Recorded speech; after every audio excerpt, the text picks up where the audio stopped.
Welcome back to another video, man. Today, we'll be going over two new additions to the New Orleans Saints. But first, we have to talk about the Brandon Cooks release, where it's like that's cutting him. I don't like that move not because we're missing out. But I don't like this move for Mickey Loomis, and here's why. Cutting Brandon Cooks is the proof in the pudding that Mickey Loomis cannot manage the cap situation. If you want to keep him in the office, that's fine. But as the sample size grows, we just know who Mickey Loomis is. He's just not a competitive GM.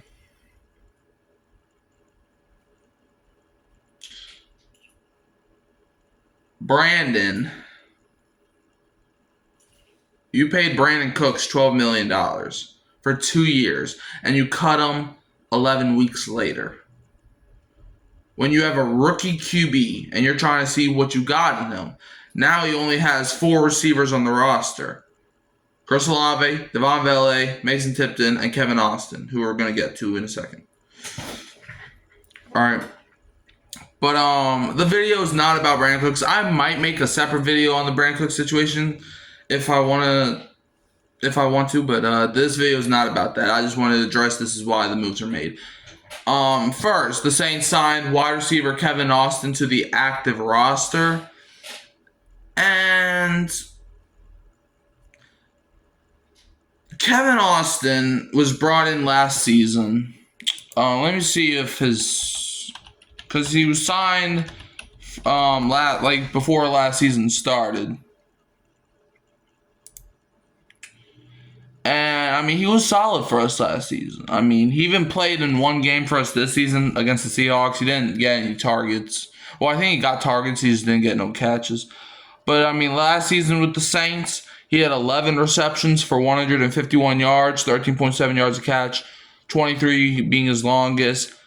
So yeah, I mean, he's just. I feel like this was a move you had to sign somebody.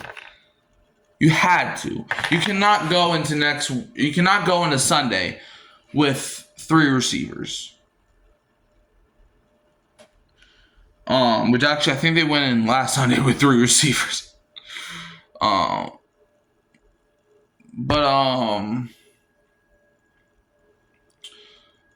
It's just like it's hard. Like Kevin Austin, he wasn't a difference maker last season, but he was a guy where it's like he was basically our Hunter Renfrow, where if it's a third down, he's getting open.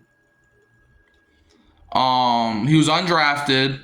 I don't know if he was undrafted last year or the year before that, but I don't think he's been drafted. He was an undrafted free agent. Saints picked him up. I think he was somewhere else, and then we signed him off of like practice card or something, I think. But he wasn't the only guy we signed. Another guy we signed was Jha'Quan Jackson. Now, has he even played? Jha'Quan Jackson. They signed him off of a practice squad. I don't know if it's our own practice squad or someone else's. He went to Tulane for college. This is the second season. He went to Tulane for what that's worth. But it's like, I think he played for the Titans. I think Jha'Quan Jackson. Yeah, he played for the Titans this season. Well, last season. Last season with the Titans, he got 3 targets, but only had 1 reception for 8 yards. 8 yards a catch. Longest reception being an 8-yard gain, and had 1 first down. So that's good for him. So yeah, I mean, he even had 1 carry for 5 yards. No, that's actually negative 5 yards. That was not a good play. Clearly, he was big on special teams. Mainly because on punt returns, he had 28 attempts for 215 yards, 7 fair catches. His longest punt return was a 20-yard return. And on kickoffs, he had 16 kick returns for 412 yards, his longest being a 34-yard return. So he was big on special teams. He even had 2 fumble recoveries somehow. Well, it must have been if an offense player fumbled the ball. So, I mean, he's basically just a special teamer at this point of his career. It's kind of like a low risk, high reward kind of situation. It's basically like drafting Rattler or drafting Shuck. It's like if it doesn't work out, it was well with Rattler especially. If it didn't work out, it was just a 5th round pick.